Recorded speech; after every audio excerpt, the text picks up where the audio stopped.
Le ver dans la pomme. Ma rencontre avec une perverse narcissique. De Nathalie Puglia à Marius et Maria. À leurs enfants Yvonne, René et Anne-Marie. Le pervers narcissique.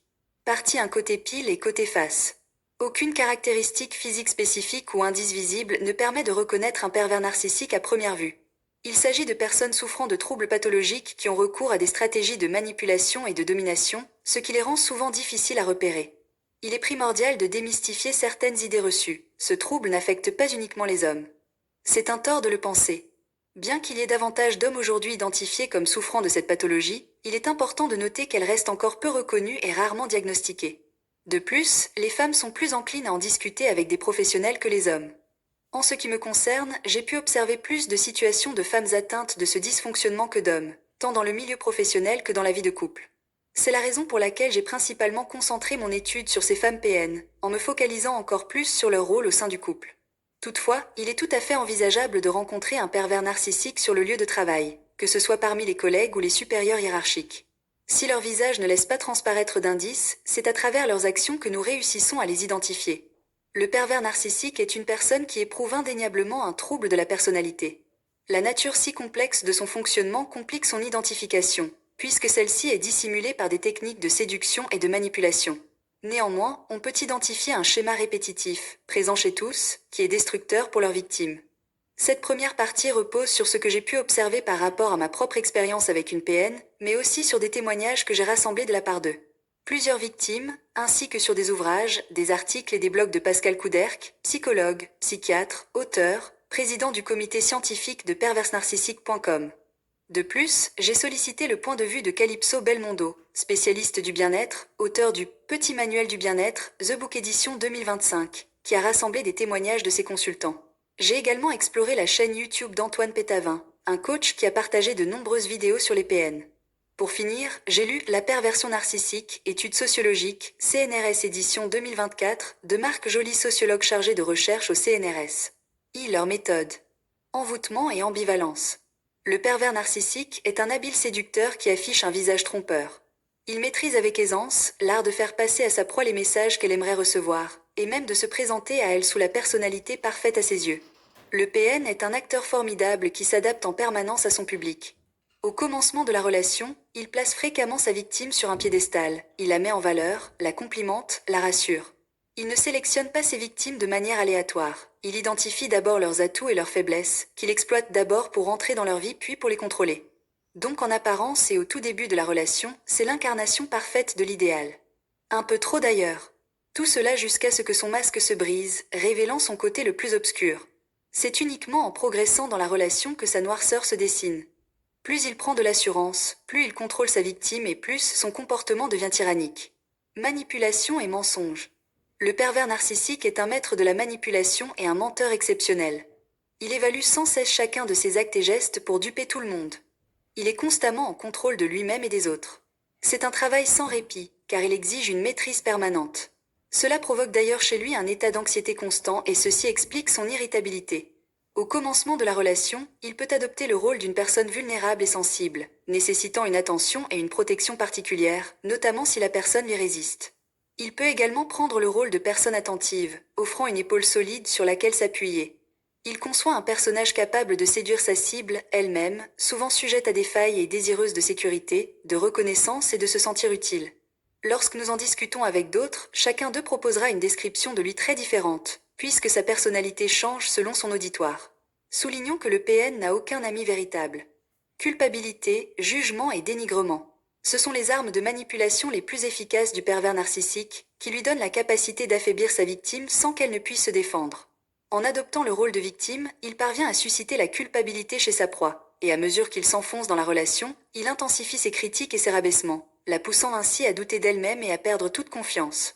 Ces méthodes de victimisation, de culpabilisation et de manipulation lui donnent les moyens de maintenir son emprise et son contrôle sur sa victime, afin de s'assurer qu'elle ne s'échappe pas. Lorsqu'il se rend compte que sa victime a percé à jour ces méthodes, le pervers narcissique a tendance à recourir au chantage affectif, utilisant ce type de formulation pour provoquer chez elle un sentiment de culpabilité. Tu ne rencontreras jamais quelqu'un d'aussi exceptionnel que moi. Tu n'es rien sans moi. Personne ne veut de toi. J'ai tout sacrifié pour toi. Tu vas tomber dans les abysses sans moi. Tu t'es bien servi de moi. Souviens-toi que j'ai fait ça et encore ça par amour pour toi. Instrumentalisation et manque d'empathie. Le pervers narcissique établit ses relations avec les autres en les chosifiant. Il se sert de ses victimes pour satisfaire ses propres désirs et besoins. Il ne ressent aucune culpabilité à les faire souffrir ou à les détruire, c'est même plutôt cela qui lui procure du plaisir. Il n'hésite pas à exploiter l'entourage de sa cible pour la manipuler, l'atteindre et lui causer du tort. Ainsi que ce soit pour la séduire ou pour la punir, le cercle social de la proie est une arme formidable pour le pervers narcissique. Les enfants sont également exploités pour maintenir le contrôle sur la victime ou pour se venger d'elle en cas de séparation. Il pratique le double discours. Lorsqu'il interagit avec autrui et au début de sa relation avec sa victime, il parvient à se présenter comme une personne dotée de nombreuses valeurs, de principes solides et d'un grand cœur. Cependant, il révèle très vite à sa victime et à tous ceux qui se mettront sur son chemin et mettront en péril ses plans, qu'il est une personne dépourvue de morale et d'empathie, mais aussi qu'il est rempli de contradictions. Autocentrisme, conviction inébranlable et sentiment de supériorité. Le pervers narcissique ressent un besoin insatiable d'être aimé et admiré. Il cherche constamment une reconnaissance démesurée et entretient une image de lui-même très flatteuse. Il se sert des autres pour asseoir son ego, il comble le vide abyssal en lui. Il analyse le monde selon ses propres critères et fera tout pour persuader les autres de le voir comme lui. Il est constamment convaincu d'avoir raison et ne s'interroge jamais sur ses choix. Il vit dans la certitude. Il peut arriver au départ que la victime repousse le pervers narcissique, mais celui-ci ne l'entend pas, ne le voit pas. Il est persuadé que l'autre veut la même chose que lui, car il est incapable d'imaginer qu'il puisse y avoir d'autres formes de pensée que les siennes. Ainsi, il insistera jusqu'à ce que l'autre cède. Il ne conçoit pas le rejet. Cela peut aller jusqu'au harcèlement. Instabilité émotionnelle. Incapable de faire face à ses propres frustrations, le pervers narcissique peut alterner ses humeurs très rapidement. La victime, ainsi que les proches du PN, vivent en sa présence des variations d'émotions, oscillant entre chaud et froid. Il est important de souligner que, derrière cette apparente assurance, il lutte contre ses propres incertitudes et se sent vite désorienté. En réalité, il utilise les autres pour combler ses propres lacunes. Et elles sont nombreuses car, en réalité, le PN n'est pas construit. 2. Conséquences. L'impact se manifeste de plusieurs façons, influençant la santé, la vie sociale et la vie professionnelle de la personne touchée. A conséquences psychologiques sur la victime. Perte d'estime de soi. Quand une personne se retrouve en présence d'un PN, elle en vient à perdre sa confiance en elle et subit une dégradation de sa structure psychologique. En fait, le PN emploie des discours dévalorisants afin d'anéantir sa victime. On doit garder à l'esprit que les jugements qu'il porte sur sa victime correspondent à la perception qu'il a de lui-même. L'autre, c'est une projection de lui-même. Et en dépit de son assurance extérieure, il ne s'estime pas. Acculé par les reproches et par les discours incohérents, la proie ne parvient plus à identifier où se situe la vérité. Car l'identification projective engendre des doutes et fait culpabiliser la victime. Le PN répète tellement sa propre vérité à la personne que celle-ci finit par être convaincue que c'est réel. Il peut voler la mémoire de sa victime et la refaçonner. La perception du monde du PN est singulière et il lui est inconcevable qu'il puisse y avoir d'autres points de vue. De ce fait, il veillera à ce que sa victime observe les mêmes choses que lui. Il ne s'avouera jamais vaincu, autrement dit, il continuera à persévérer jusqu'à ce que ça réussisse. Cependant, il n'y a rien de rationnel dans son univers. De plus, la façon dont il voit le monde n'est qu'une extension de lui-même. Sa nature étant sombre, sa vision de la réalité l'est donc aussi. Finalement, la victime finit par ne plus avoir aucun repère. Isolement social. La victime est volontairement isolée par le pervers narcissique. Isoler sa victime assure au PN que celle-ci n'aura aucun endroit où se réfugier pour si elle souhaite le quitter. La personne persécutée en vient à croire que son bourreau est la seule personne qui est là pour lui.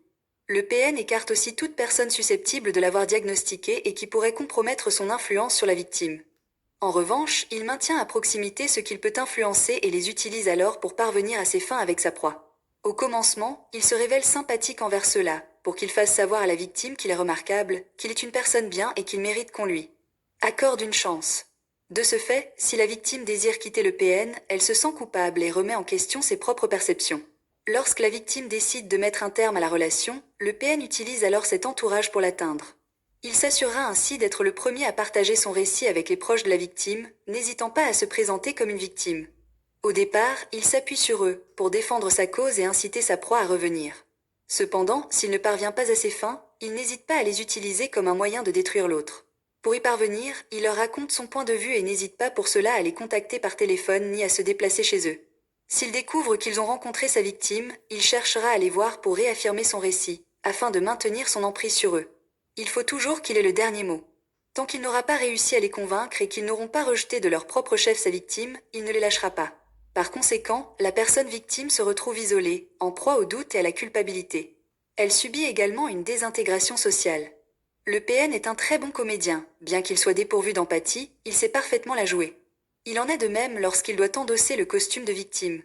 Lorsque l'autre le quitte, il ne souffre pas de chagrin d'amour. C'est une émotion qu'il est incapable d'éprouver. En réalité, il enrage de voir son jouet lui échapper. Lui, qui dépend des autres pour renforcer son ego, ne supporte pas le rejet et ne peut pas concevoir l'échec. Cela ne s'accorde pas avec son besoin de tout contrôler ni avec l'image de lui qu'il souhaite donner. On ne le quitte pas. C'est lui qui prend la décision de partir et de choisir le moment.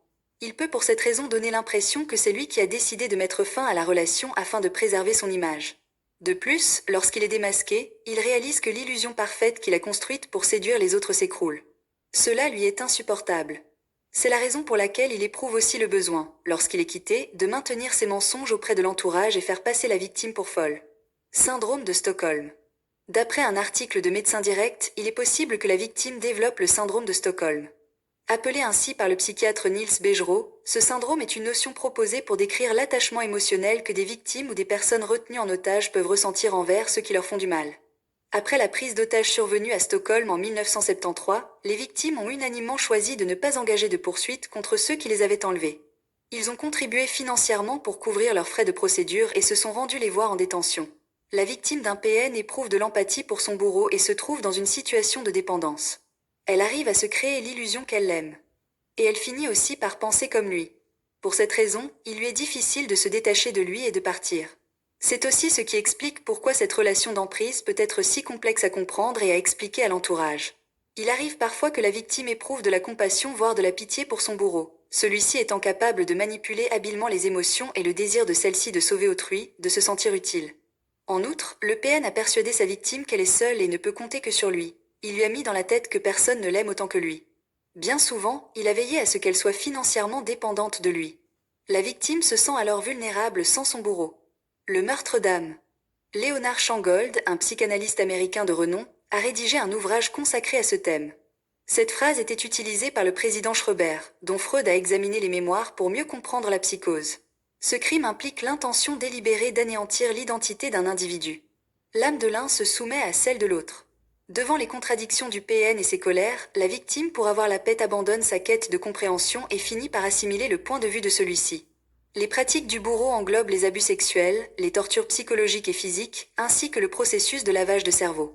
Cette mort psychologique se manifeste par l'élimination de la joie de vivre, du désir et des projets. C'est l'acte ultime de la destruction du manipulateur narcissique.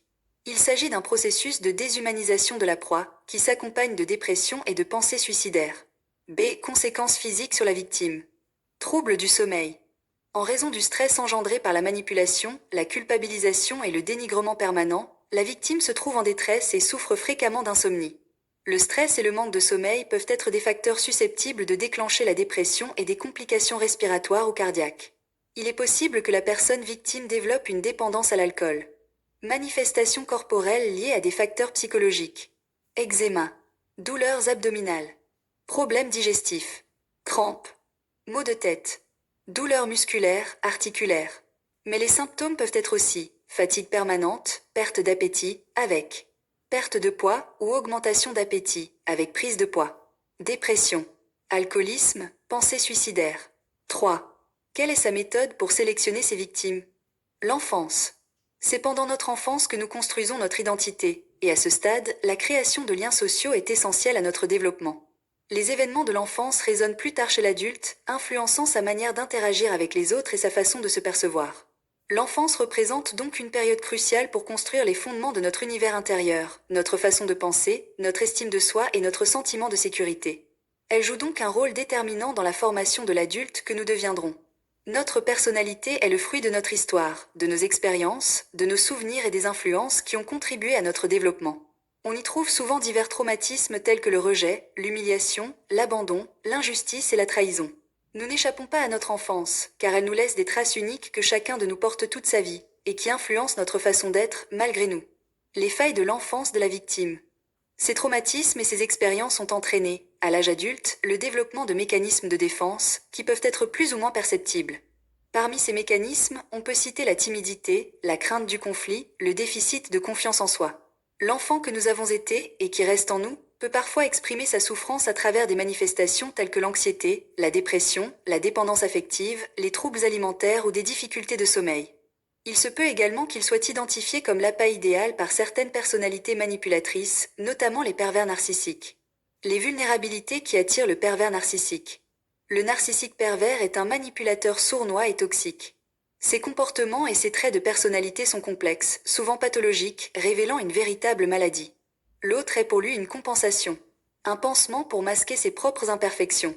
Le pervers narcissique recherche le contrôle et une sensation de toute puissance, et il aborde ses relations sous un angle de domination.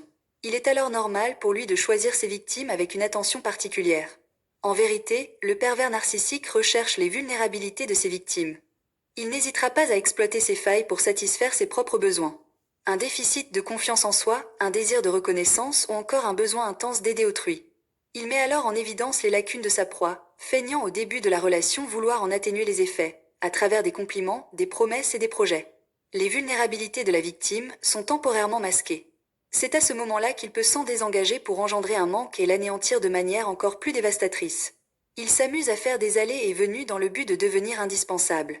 En agissant ainsi, le manipulateur exacerbe ses vulnérabilités afin de garder sa proie sous son emprise. En agissant ainsi, le PN se sent tout-puissant, car l'autre dépend complètement de lui. Le pervers narcissique se sent alors valorisé, indispensable et prend du plaisir à voir le bonheur de sa victime dépendre de lui uniquement. À tel point que lorsqu'elle souffre, il s'en réjouit. 4. Le narcissisme. Description. Il décrit l'amour de soi comme un élément crucial dans le développement d'une personnalité forte et bien enracinée dans la réalité. On parle de narcissisme sain pour désigner ce phénomène. Les individus au narcissisme sain s'apprécient suffisamment pour se traiter avec respect, réalisent qu'ils ne sont pas exempts de défauts, mais s'acceptent tels qu'ils sont. Ils ont confiance en leurs capacités et peuvent mener à bien leurs projets. Ils sont capables de faire face aux difficultés. Ces individus, bien intégrés dans la société, entretiennent des amitiés et ne sont pas dépendants sur le plan relationnel. Ils ont la capacité d'éprouver de l'empathie, d'éprouver des émotions et de se réjouir pour autrui. Ils ont aussi la capacité de donner et de recevoir, et ils sont disposés à accepter les critiques. Le narcissisme abîmé s'oppose donc à ce narcissisme sain. Cette fragilité trouve son origine dans un terreau vaste, souvent ancré dans l'enfance. Elle peut être issue de la souffrance causée par l'abandon, le rejet, l'humiliation, l'injustice ou la trahison. Les 3 premiers traumatismes sont principalement ceux qui captent l'attention des pervers narcissiques. L'abandon, qui peut être aussi la froideur, la mort et l'indifférence, constitue une rupture émotionnelle qui remet en question le sentiment de sécurité. À l'âge adulte, la peur de l'abandon peut engendrer une dépendance affective chez la personne. Elle préfère souffrir avec son bourreau que de revivre son traumatisme. Le traumatisme du rejet se manifeste chez l'enfant qui n'a pas été désiré. Cela provoque une faible estime de soi chez la personne, qui, pour y remédier, recherche constamment l'approbation des autres. L'humiliation constitue un traumatisme fréquemment associé à des violences tant physiques que psychologiques, générant un sentiment d'infériorité. Un individu manipulateur cherche à exploiter ses vulnérabilités chez ses cibles. Elle les pousse à se montrer disposée à tout pour lui, ce qui satisfait son besoin d'être adoré, renforçant ainsi son narcissisme maladif. De plus, la disposition des victimes à s'effacer et à se minimiser servira plus tard de fondement pour mettre en place son emprise et son harcèlement. Le pervers narcissique utilise de nombreuses techniques de manipulation pour réduire sa victime à une marionnette docile, dont le jugement est déformé.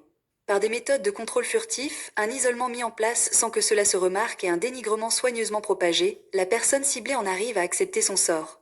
Le pervers narcissique. Dans l'ouvrage de Paul-Claude Racamier, psychiatre et psychanalyste à l'origine de l'identification de la perversion narcissique, le terme de « perversion narcissique » désigne la propension active du sujet à nourrir son propre narcissisme aux dépens de celui d'autrui. Aujourd'hui, ce terme décrit une personne qui exerce une influence psychologique sur autrui afin d'établir un contrôle. Cette pathologie est fondée sur 2 troubles de la personnalité. Le trouble de la personnalité narcissique. La perversion. Son ego est démesuré au point qu'il ne doute de rien et ose tout. Toujours, selon Paul-Claude Racamier, on ne naît pas pervers, on le devient. Il s'agit d'une expérience d'apprentissage qui remonte à l'enfance. D'un côté, il y a les mécanismes de manipulation, et de l'autre, les solutions extérieures pour résoudre des conflits internes. Progressivement, cette déviance s'est instaurée comme un mode de fonctionnement complet. En grandissant, le PN n'a pas été perçu comme une personne à part entière et a dû endosser le rôle de l'enfant parfait auprès de tous, surtout vis-à-vis de ses parents. Toutefois, cette image de perfection étant elle-même variable selon la perception de ces derniers, cela a conduit le PN à porter des masques afin de s'adapter aux attentes qu'on avait de lui. Ainsi, sa véritable essence s'est évanouie, laissant derrière elle une enveloppe sans substance.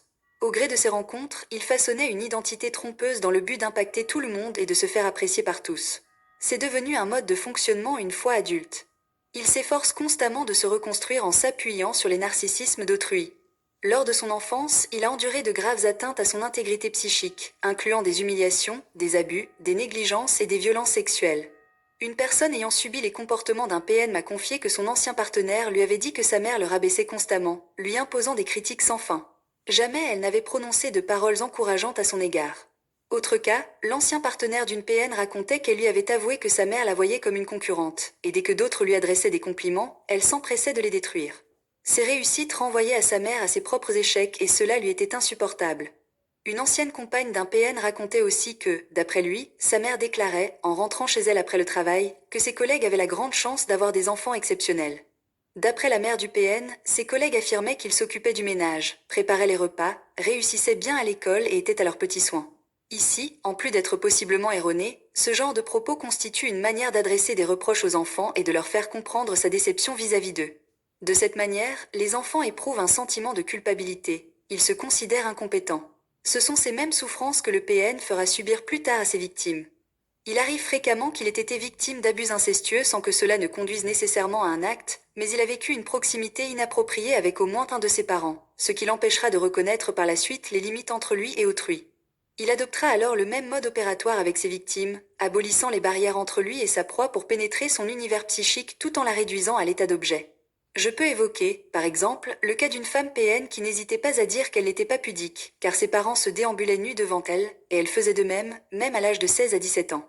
Elle racontait également que son père n'hésitait pas à entrer dans la salle de bain pendant qu'elle prenait sa douche, dans ses années adolescentes, pour aller uriner dans les toilettes devant elle. Une autre PN avait une mère qui ne se privait pas de consulter son journal intime et ses lettres. Ce sont des atteintes à la pudeur, au secret et à la sensibilité de l'enfant qui cassent les barrières de l'intimité. Il n'a pas non plus acquis la capacité d'aimer. Ce qu'on lui a fait croire être de l'amour était en réalité de la haine déguisée en amour.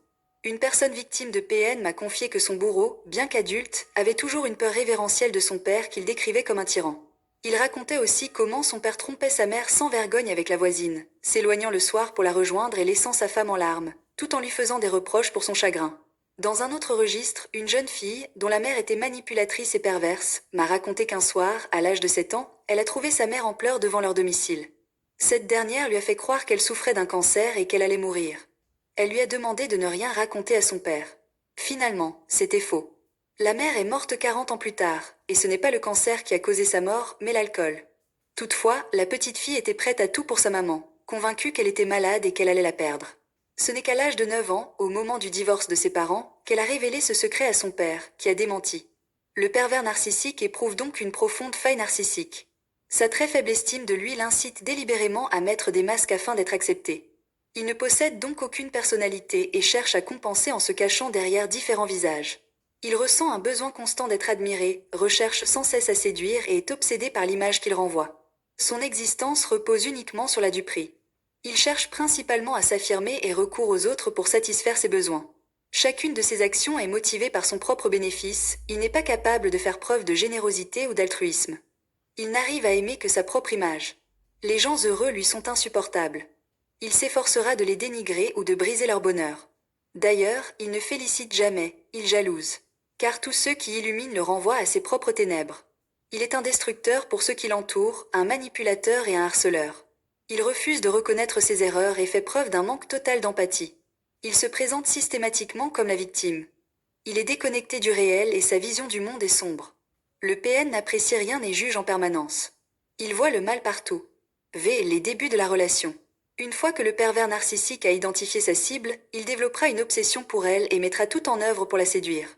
Dans cette optique, il consacrera un moment à l'observation pour se familiariser avec ses habitudes, ses goûts et son histoire personnelle. Ainsi, il se présentera sous son meilleur aspect et mettra en lumière les qualités attendues chez un partenaire par la cible. Attention, ce n'est pas de l'amour au sens où nous l'entendons, mais plutôt une forme d'amour pathologique, une obsession que le PN éprouve pour sa proie. Mais il ne sait pas aimer autrement. Il arrive parfois que la victime éprouve un sentiment de malaise à son égard et oppose une résistance.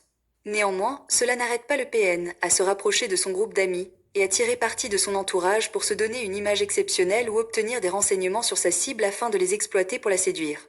Ainsi, il peut se servir du cercle amical pour connaître l'emploi du temps de sa cible, se faire inviter aux soirées où elle se trouvera. Pour atteindre ses objectifs, c'est-à-dire établir une relation avec sa cible, le PN se distingue par sa capacité à jouer le rôle de la victime, n'hésitant pas à réprimer son narcissisme et à se dévaloriser. Je peux évoquer aussi le cas d'une PN qui attendait celui qu'elle convoitait devant le magasin où il travaillait, bien qu'il ne la connaissait guère et qu'il ne lui avait jamais témoigné d'une réelle attention et surtout qu'il n'était pas intéressé par celle-ci. Il pourra également afficher un comportement autodestructeur dans le but de réveiller le sauveur qui sommeille en face de lui, car tout est bon pour avoir son attention. Pour appeler sa cible à l'aide, le PN peut provoquer un accident, par exemple. Se mettre en danger pour susciter l'attention est une méthode bien connue des manipulateurs. Il peut également arriver que le PN adopte un comportement de personne vulnérable et en détresse, notamment s'il perçoit chez sa victime un besoin de venir en aide aux autres et de se sentir valorisé. Je peux là aussi mentionner le cas d'une femme manipulatrice qui contactait sa victime tard dans la nuit pour raconter que son père l'avait mise à la porte, et qu'elle avait besoin qu'il vienne la chercher en voiture pour l'emmener chez lui, car elle ne savait pas où aller. Elle l'appelait sans relâche pour lui venir en aide et la protéger de son père qu'elle décrivait comme violent. Le PN peut également susciter une forme de pitié.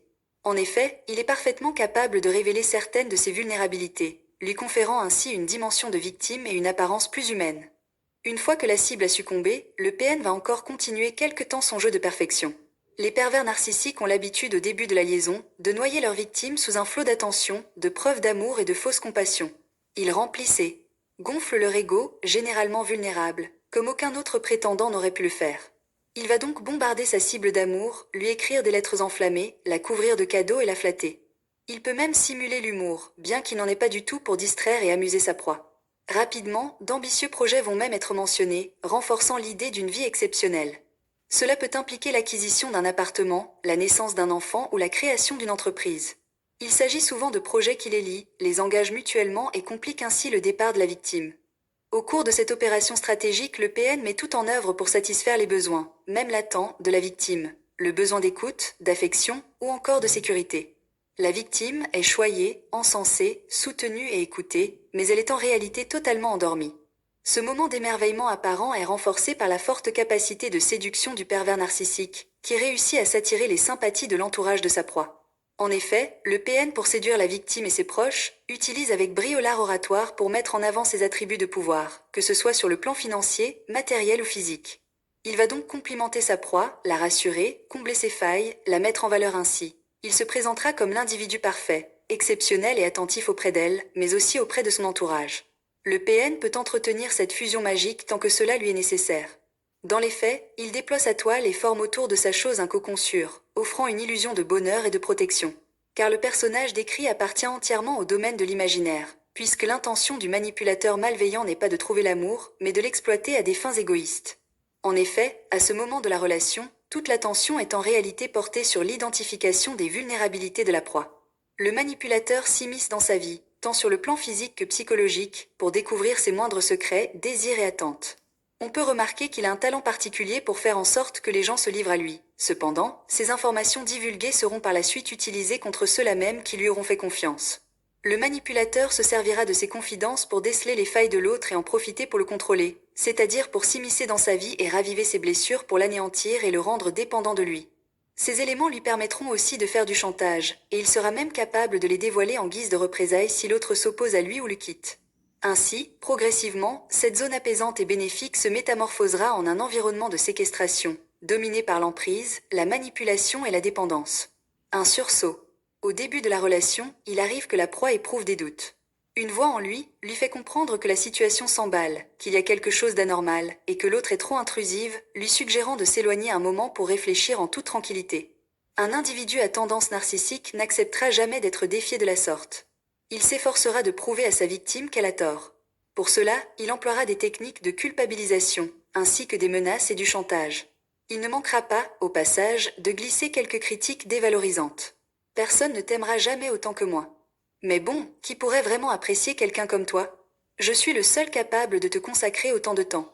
Il n'abandonne pas si facilement sa cible et est capable de mettre de côté son narcissisme, pouvant même faire preuve d'une surprenante capacité à reconnaître ses erreurs et à promettre des changements. Je peux citer le cas d'une victime qui a tenté de se séparer de son partenaire PN quelques mois après la relation. Celui-ci lui a adressé des dizaines de lettres sur lesquelles il reprenait exactement ces termes. Je ne peux pas vivre sans toi. Tu es ma raison de vivre. Je te promets de redevenir la personne dont tu es tombée amoureuse. Je veux retrouver les choses simples de nos petites soirées plateau télé. On a traversé tellement de choses ensemble. Personne ne te comprend mieux que moi. Nous sommes des âmes sœurs. Je suis désolée, j'ai tellement souffert avec mon ex, qui était PN que je crains de souffrir, mais je vais changer. Je t'aime tellement, j'ai peur de te perdre. Mais attention, là encore, c'est une feinte. Je peux également mentionner cet exemple extrême qui illustre clairement la détermination du PN. Un homme, victime de comportements manipulateurs, a essayé de mettre fin à sa relation quelques mois après la rencontre et a pris sa voiture pour rentrer chez lui. Sa partenaire s'est alors littéralement jetée sous le véhicule. Éprouvant un sentiment de peur et de culpabilité, il a décidé de revenir avec elle. Le simple fait d'imposer à un PN de se rabaisser de cette manière est une promesse de retour de bâton. Il le fera payer très cher à sa victime plus tard. La mise en place de l'emprise affective. La phase initiale d'une relation représente en fait une étape de manipulation incontournable pour le pervers narcissique, car elle constitue le socle de son emprise et de la manipulation mentale. Le pervers narcissique peut désormais s'introduire dans l'esprit de celui qui est devenu maintenant son objet. Vulnérable et dépendante, la personne sous emprise ne peut plus imaginer sa vie sans son bourreau. Le manipulateur pervers de son côté trouve son équilibre mental dans la sensation de toute puissance que lui offre sa capacité à anéantir son partenaire. Son objet lui sert pour remplir son vide intérieur. Le manipulateur peut librement s'alimenter de sa victime, de sa vie et de son énergie, savourant la lente souffrance de son jouet jusqu'à provoquer sa totale démolition. L'impression d'un amour passionné, façonné lors de la création du couple, perdure longtemps chez la victime. Elle se raccroche à cela et le PN de son côté entretient aussi ce souvenir en remémorant constamment cette époque. Notamment dans le cas où le PN va trop loin dans ses excès et que sa victime commence à exprimer un doute ou à pointer une incohérence, il n'hésite pas à lui rappeler leur début. Il ne manquera pas aussi de lui donner régulièrement un nouvel aperçu de ce personnage charmant et aimant. Le PN peut aussi rappeler qu'ils sont ensemble depuis tant d'années. Il utilise alors des phrases telles que « Nous sommes ensemble depuis tant d'années. Nous avons fait face à tant d'épreuves. Nous deux, c'est du solide. Tu te souviens lorsque nous faisions cela ? » Ainsi, la victime supporte toutes sortes d'abus, dans l'espoir d'un retour à cette idylle à son commencement. Souvent, la victime retombe entre les griffes de son bourreau, car avec un pervers narcissique, la rupture ne se limite pas à une seule fois. C'est un enchaînement de séparations, de silences et de retrouvailles, créant un cercle vicieux. Tant qu'elle n'admet pas que leur début n'était qu'une chimère, que la relation n'a jamais eu de socle, la proie s'accroche à la vision idéalisée de la relation établie durant la période de séduction. Le manipulateur considère cela comme un puissant outil d'hypnose, qu'il utilisera chaque fois qu'il souhaitera renforcer son contrôle. Pourtant, dès le début, la dynamique de cette relation repose sur un écart entre ce que ressent la victime et les manigances du pervers narcissique. Tout est mensonge depuis la première heure. Décervelage manipulatoire. Cette méthode mal intentionnée utilisée par une personne perverse narcissique conduit à un contrôle progressif de la victime, dont la perception altérée engendre une perte du sens de la réalité. L'objectif est d'instiller le doute dans l'esprit de sa victime et de la pousser à remettre en question son propre jugement, de sorte que la seule référence qui lui reste soit celle de son persécuteur. Ainsi, en reconnaissant que son jugement peut être erroné, elle finit par accepter une sorte de soumission à la dictature de la pensée imposée par son partenaire. Une victime de manipulation narcissique m'a fait savoir qu'au cours d'une soirée familiale, le PN, mécontent de devoir supporter la famille de sa victime, a été odieux pendant toute la soirée, lançant fréquemment des remarques blessantes à l'encontre de sa mère et de sa belle-sœur. Celles-ci n'ont pas relevé pour ne pas gâcher la fête. Néanmoins, à l'issue de cette soirée, le PN a su ancrer dans l'esprit de tous ceux qui étaient là, que la mère et la belle-sœur avaient mal agi vis-à-vis de lui, et que la soirée avait été désastreuse. Après quelques années, elles ont demandé à tous les présents ce soir-là, à quel moment la soirée avait dérapé, quelles réflexions elles avaient formulées, et ce, dont chacun se souvenait avec précision. Personne n'était en mesure de se remémorer un incident similaire. Néanmoins, ils avaient du mal à accepter qu'il ne s'était effectivement rien passé, tant le PN leur avait répété le contraire. En réalité, le PN les avait tous convaincus en leur martelant ces mensonges jusqu'à ce qu'ils les adhèrent et en soient persuadés. Les PN ont une incroyable capacité de persuasion. Le PN a aussi du talent pour renverser les situations. C'est lui qui s'était montré agressif envers ces deux femmes ce soir-là, mais il est parvenu à faire croire qu'il avait été la victime de leur méchanceté. Il existe différentes méthodes pour perturber la clarté du jugement d'une proie. Instiller la confusion constitue la meilleure façon de dominer. La manière de communiquer du PN ne représente qu'une stratégie hypnotique destinée à établir progressivement une nouvelle réalité. Tout ce qu'il exprime vise uniquement à transmettre des messages. Cela peut se faire par le biais de petites piques, de commentaires légers, ou même avec une touche d'humour. Le déni de la réalité est un comportement fréquemment observé chez les pervers narcissiques. Avec une mauvaise foi flagrante, il rejette même les éléments factuels et les preuves, souvent à travers des mises en scène éclatantes. Il n'hésitera pas à affirmer que c'est l'autre qui est folle, mythomane ou qui ne se souvient de rien. Je peux évoquer le cas d'un homme qui a choisi de rompre avec son bourreau. Sa compagne, furieuse d'être quittée, lui a interdit de voir leur fille et a saisi le juge. Il a quand même fait le déplacement un soir pour récupérer sa fille à la fin des cours.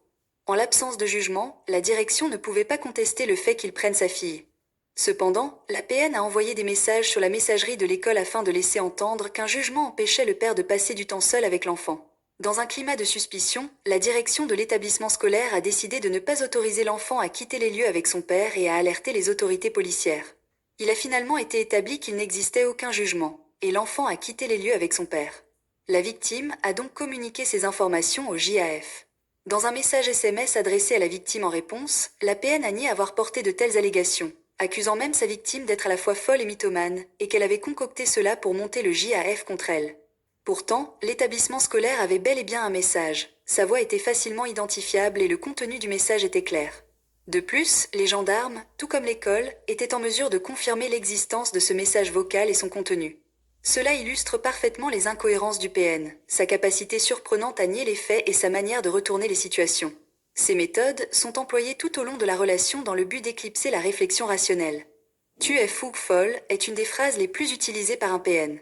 L'enthousiasme et l'intensité utilisés par le manipulateur lui donnent la possibilité de semer le doute dans l'esprit de sa victime, celle-ci finissant par mettre en cause ses propres souvenirs et ses émotions. Si des incohérences sont détectées, le PN saura inévitablement rediriger la discussion vers un nouvel enchevêtrement de fausses informations. Le PN fluctue entre des épisodes difficiles et des périodes de bien-être. Il sait charmer sa proie avec une avalanche de compliments, de gestes affectueux, d'attentions soigneuses et de promesses enjôleuses. Néanmoins, cela vise seulement à endormir la proie, à lui faire percevoir la beauté de la vie auprès de lui et à lui faire porter le blâme lorsque les événements prennent une mauvaise tournure. C'est dans l'intention de lui faire éprouver de la culpabilité. En formulant ses promesses, il sait déjà qu'il ne les respectera pas et qu'il trouvera un moyen de rendre sa victime responsable de leur échec. Quand les émotions et les pensées sont en désaccord, deux réalités se heurtent et engendrent les bases d'une dissonance cognitive. Cela engendre une souffrance considérable, pouvant se manifester par une anxiété durable. À ce moment-là, le manipulateur émotionnel se retrouve généralement au centre de toutes les décisions. Son opinion prime, même s'il n'est pas présent. Il s'occupe de la gestion des documents, des finances et peut même parfois prendre en charge les papiers d'autres membres de la famille. J'ai remarqué des situations où le PN a également exercé un contrôle sur les comptes de la mère de la victime. Le PN s'appuie aussi sur des personnes extérieures pour renforcer son contrôle et isoler davantage sa victime. Il fait en sorte de persuader l'entourage de sa victime qu'elle souffre réellement d'un problème. Cela lui permet d'obtenir la sympathie des autres, se positionnant ainsi en tant que personne à plaindre. Étant donné que de nombreuses personnes adhèrent à la perspective du tortionnaire, la victime n'aura d'autre choix que de se conformer à l'opinion majoritaire pour éviter d'être isolée face à tous. Le PN possède également un grand talent pour évoquer les autres afin de transmettre ses messages. Ainsi, il pourra dire « Même la maîtresse de notre fille a remarqué que tu buvais. Ce n'est pas moi qui le dis, c'est ton ex. Tout le monde sait que tu es fou. » Clairement, c'est faux, les personnes citées n'ont jamais formulé de tels propos, mais cela crée tout de même un flou chez la victime. Je peux donner l'exemple d'un homme victime qui, lorsqu'il a quitté sa partenaire PN, a reçu les messages suivants. Le médecin m'a toujours dit que toi et ta sœur, vous étiez toxiques et que je devais vous éviter. Ta patronne a dit que tu avais un problème psychiatrique. La psychologue de notre fille a dit que tu ne dois plus la prendre tant que tu ne te fais pas soigner. Plus aucun de tes proches, que ce soit dans ta famille ou parmi tes amis, ne veut te voir. Phrase très connue du PN. Tout le monde est d'accord avec moi, tu es difficile, méchant, impossible. Il s'agit manifestement d'une stratégie visant à convaincre la victime qu'elle est folle, qu'elle est le problème, et que tout le monde en est conscient.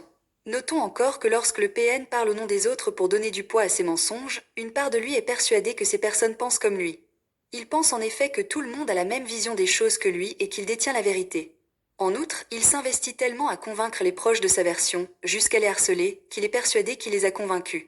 Il peut aussi formuler des phrases telles que celle-ci. « Personne ne veut de toi, à part moi et je me demande souvent pourquoi. » Parallèlement, pour peaufiner son plan, le manipulateur incitera subtilement la victime à développer des doutes envers les autres. À force d'émettre des critiques négatives toujours présentées de manière objective, il finit par détruire la perception de sa victime, l'amenant ainsi à embrasser son avis. Petit à petit, elle cède donc à la contrainte, car l'emprise et la manipulation sont fortes. Il peut également utiliser ce type de phrase pour manipuler la victime en lui faisant croire que son couple est menacé par la jalousie et qu'il est nécessaire de le protéger. Ta sœur est envahie par la jalousie et a un impact négatif. Un tel désire nous voir nous séparer car il ne supporte pas notre bonheur. J'ai remarqué des cas où le PN a réussi à pousser sa victime à éprouver de la haine envers sa famille, y compris ses parents et ses frères et sœurs. Ce peut être en lui répétant continuellement jusqu'à ce qu'elle soit convaincue que ce sont eux qui ne l'apprécient pas, ou qu'il soit clairement évident que son frère ou sa sœur est celui ou celle qui est favorisé par les parents. Bien qu'elle doute initialement, la victime finit par être persuadée. Elle en vient à croire que la seule personne qu'il aime vraiment est son bourreau. Le PN peut également se présenter comme une victime en affirmant que la famille de sa proie ne l'apprécie pas et qu'elle peut se montrer cruelle envers lui dès qu'elle a le dos tourné. Ce sont des petites phrases de ce genre. Pendant que tu discutais avec ton oncle, ta sœur m'a balancé ça. Ta mère ne m'a pas parlé de la soirée. Le PN est tellement doué pour faire semblant d'avoir été blessé que sa victime ne ressent qu'une envie, c'est de le protéger et de le défendre. Il n'hésitera pas à s'éloigner des individus injustement accusés pour le bien-être du PN. Le chantage affectif est fréquemment utilisé avec l'entourage. C'est eux ou moi. Si tu veux voir tes enfants grandir, il faudra que tu choisisses. Il exerce ce chantage d'une manière oppressante. Le décervelage ouvre la voie à un désordre mental favorable à l'établissement progressif d'une dictature de la pensée. À terme, la victime n'a plus son libre arbitre. La mise en place de la soumission affective.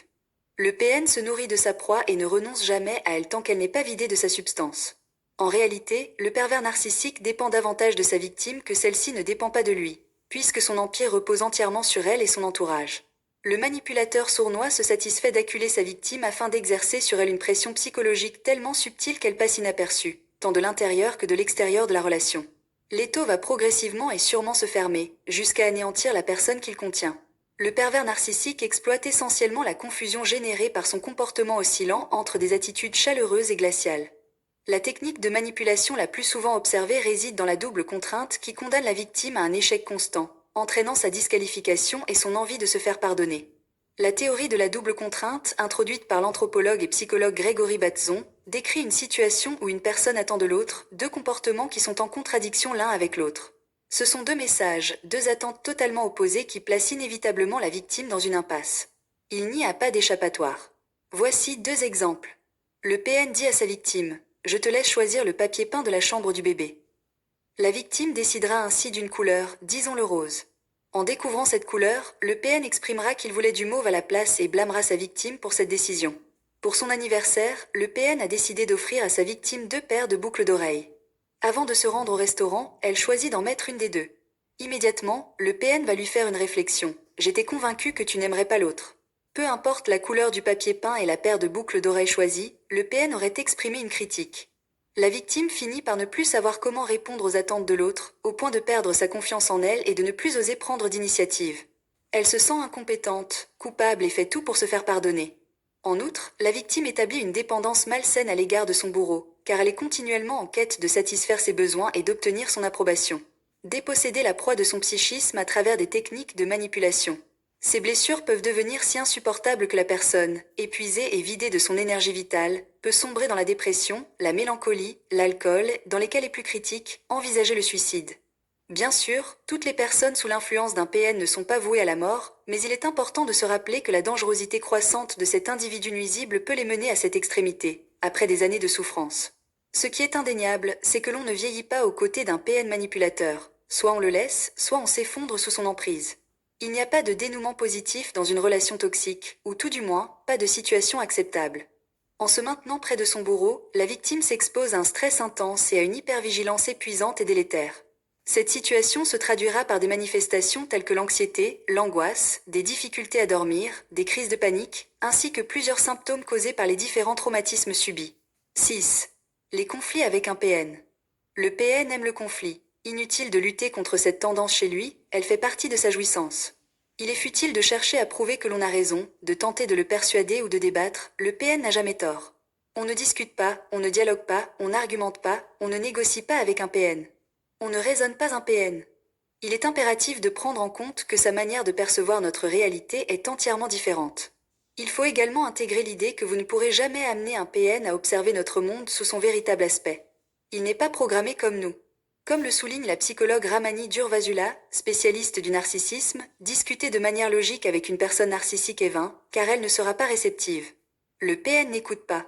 En outre, il est important de réaliser que le conflit constitue un outil dans son arsenal pour renforcer son contrôle, car la violence de ses attaques exerce une influence redoutable sur l'esprit de sa victime. Le pervers narcissique apprécie les disputes, car elles répondent à son désir de s'alimenter d'autrui à travers le contrôle exercé par l'agression. Ce que sa nature a de désordonné, de bas et de tourmenté est constamment rejeté sur autrui, pour lui donner la chance de se sentir bien. Il est presque futile d'essayer d'éviter les conflits avec ce partenaire, qui les cherche constamment, car cela répond uniquement à son besoin de confort personnel. Il le planifie, l'élabore et l'utilise à bon escient dans sa stratégie d'emprise.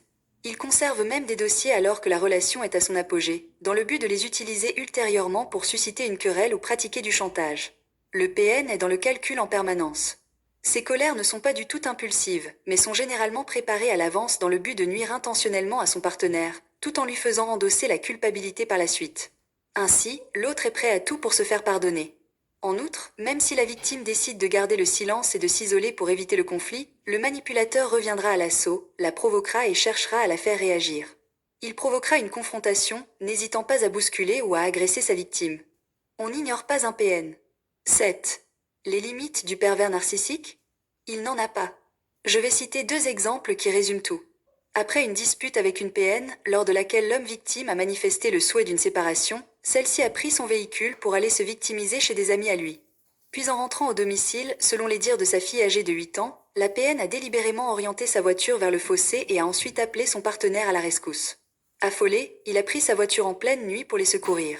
Cette manipulation qui l'a d'abord plongé dans une profonde inquiétude, avant qu'il ne soit soulagé en constatant que sa compagne et leur fille étaient saines et sauves, a réussi à le mettre à la merci de la PN.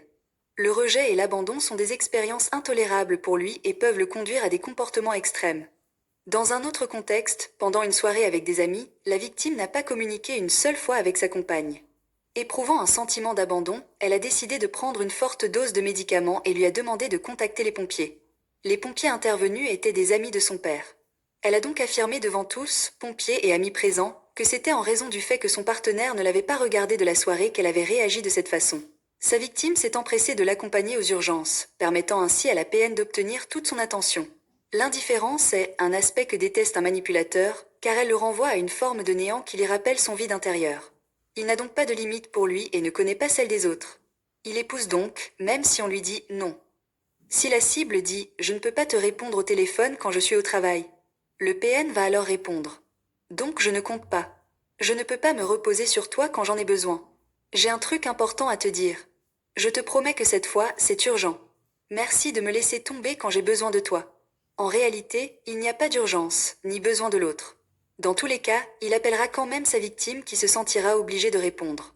Si la victime lui annonce « Je ne peux pas te voir samedi, car je suis invitée à un mariage », le PN répondra « Je croyais que je comptais pour toi. Tu as donc mieux à faire que d'être avec moi.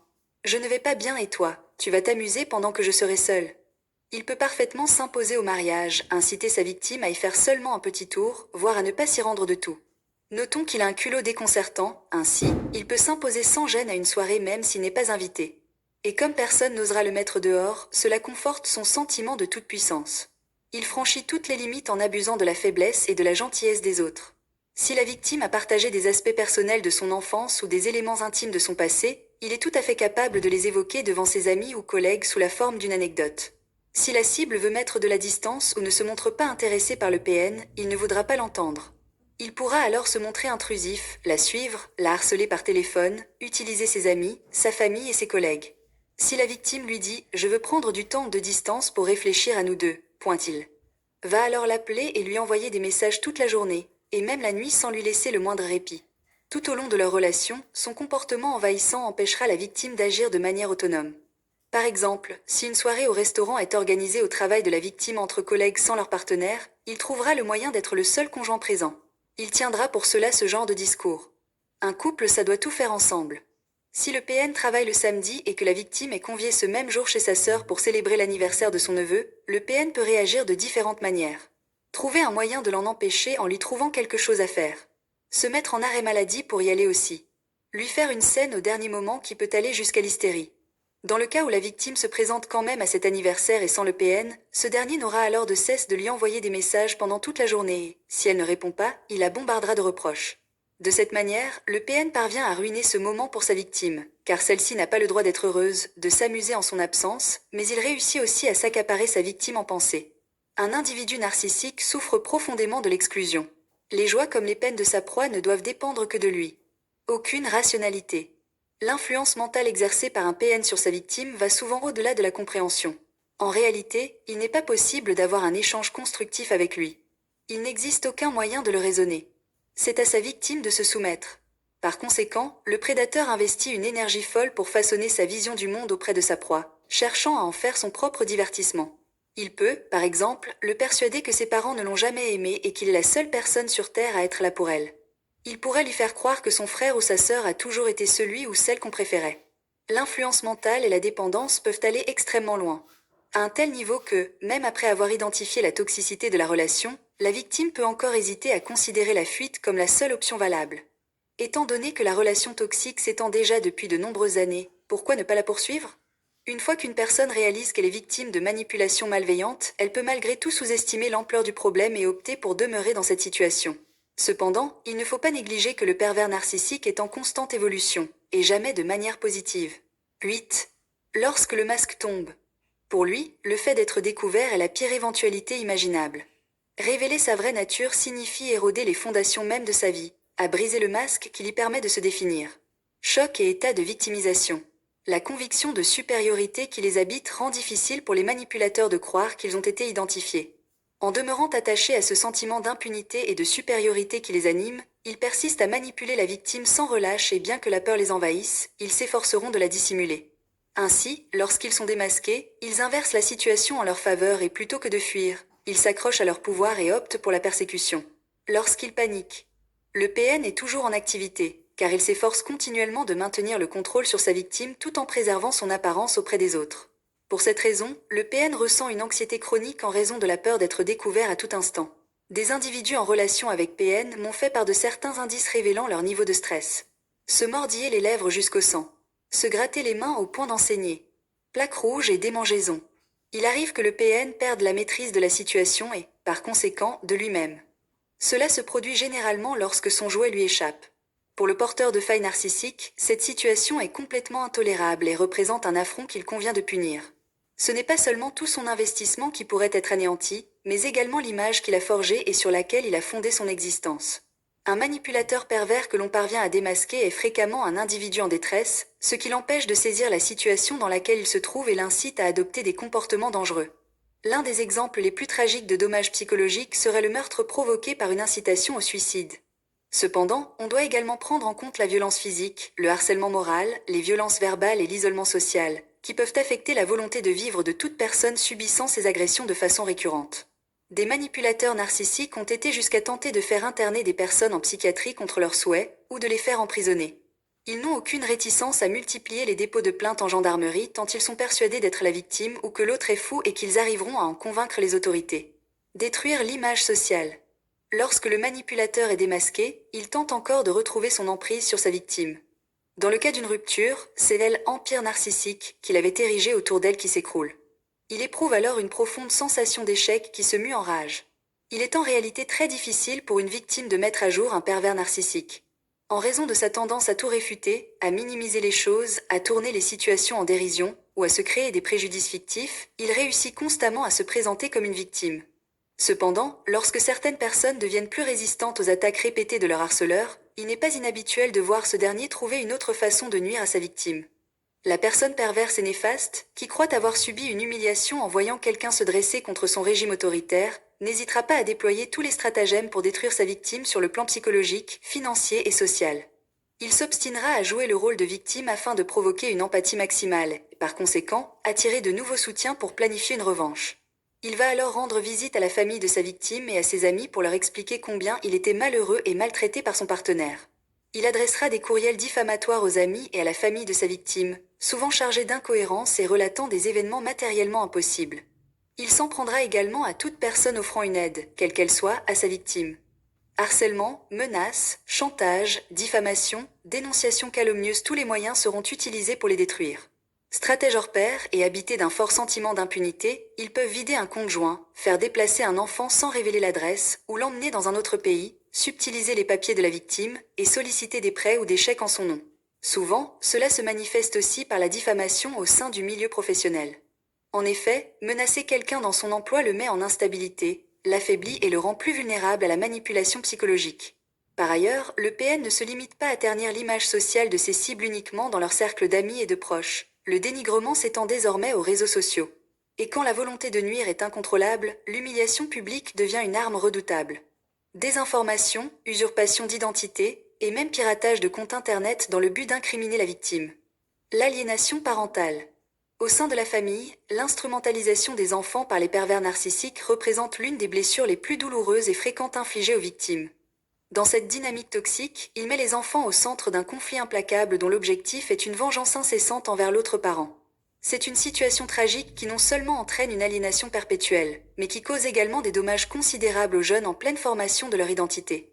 Si l'enfant a été utilisé pendant longtemps par le PN pour retenir sa proie, il finit par se transformer en moyen de punition lorsque cette dernière décide de partir. Pour le PN, ce qui compte avant tout, c'est sa relation avec l'autre parent, et non celle avec ses enfants. C'est un attachement exclusif et le PN ne peut donc pas s'intéresser à plusieurs personnes en même temps. Et il attend la même exclusivité de l'autre en retour. Il va donc s'efforcer de conditionner l'enfant jusqu'à ce qu'il soit persuadé que son parent, victime, est le véritable monstre que lui dépeint son parent narcissique. Il n'hésitera pas à accuser l'autre parent, en présence des enfants, d'être celui qui a mis en péril l'unité familiale, d'avoir fui, de les avoir abandonnés.